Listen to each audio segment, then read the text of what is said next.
Another quickish, smaller project I want to work on is I want to size this out. I guess measure it up so I can cut a square, then make a frame out of wood to go around it. So this is a sheet of metal that is of course magnetic. So I'll make the frame of wood to go around it, and then we'll cut out some X's and O's for out of wood as well that we'll put magnets on, so we can have ourselves a Tic Tac Toe board on our game wall downstairs.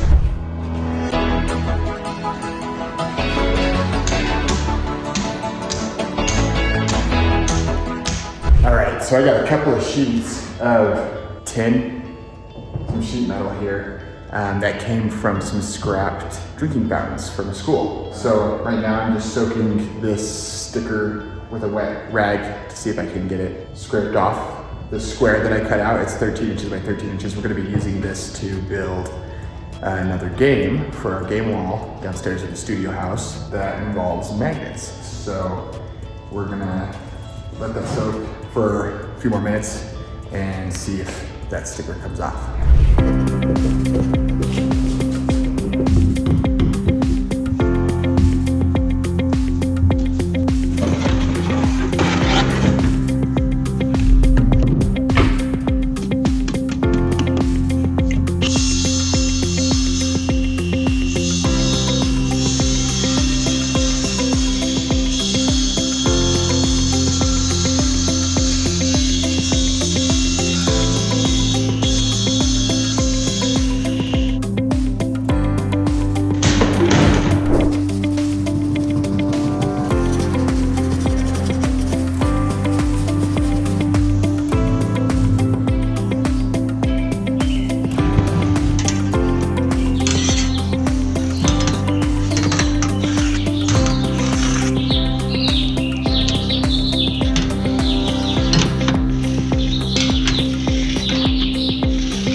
Right, I got this sheet of tin that came from an old drinking fountain. And when I was taking off a sticker, left some sticky residue and I ended up scraping off some of that primer gray coat of paint. So I could have done something easy and just pulled out my orbital sander and sanded all that paint off, maybe even on this side of the sheet. But I got access to a sandblaster here that I want to try out, and we'll see how well it works taking off the paint and the sticky residue. The only thing about this particular sandblaster, I've never used one before, this will be the first time for me. I understand that some of them will cycle the sand through and feed themselves with sand, but I've got to fill it up myself, and then I'm going to actually attempt to put a GoPro inside, but I'm going to stuff it in some Ziploc bags to make sure no sand gets into the lens or battery or anywhere in the case. So let's give that a shot, see how it goes, and hopefully this turns out well.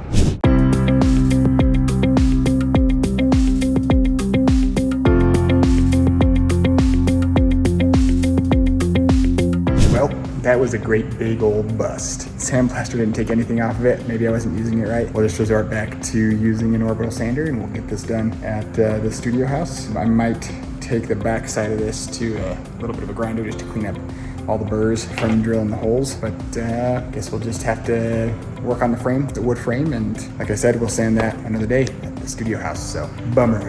Okay, got this piece of metal sheet back at the studio house. I was not able to sandblast the paint off. I was probably using the machine wrong, but we're just gonna get an orbital sander and sand that off. Before we do that though, we've got all these burrs on the back side of the sheet that I wanna try and file off, so we'll clamp it down to the workbench, file it off, flip it over, and sand it. So let's get to it.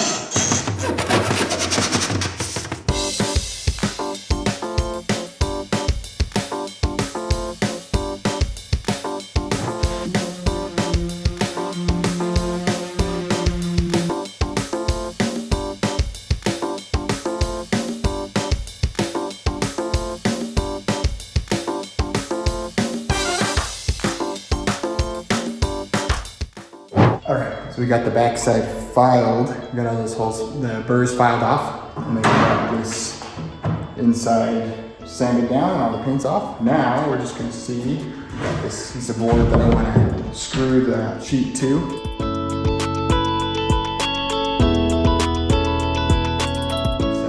Next step is going to be to build the frame and the hash mark piece out of wood. And then after that, we've got to make our X's and O's for the Tic Tac Toe with magnets on it.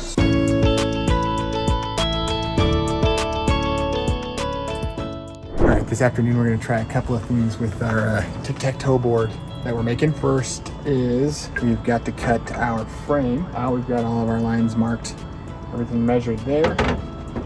So we'll get our frame cut out and ready to fit. We're gonna cut this board in half, and this board is gonna be our hash board. And then we're gonna have to try and cut a groove down the middle of each of those boards to go over these screws, because I was dumb and didn't drill the hole big enough or prep the holes right so that the screws would fit flush with the board. But we're just gonna cover those up with this wood here anyways, and then we get to it tonight.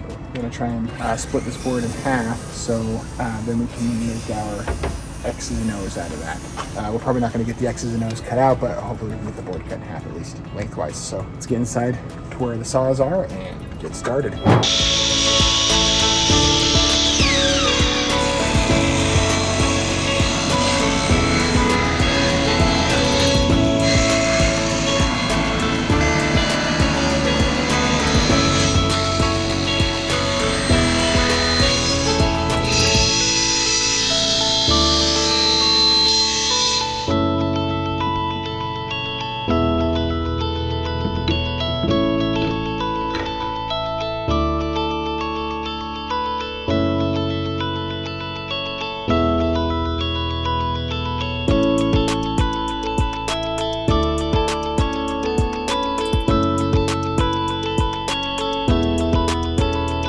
All right, got the soon-to-be tic-tac-toe board, magnetic tic-tac-toe board back here in the shop.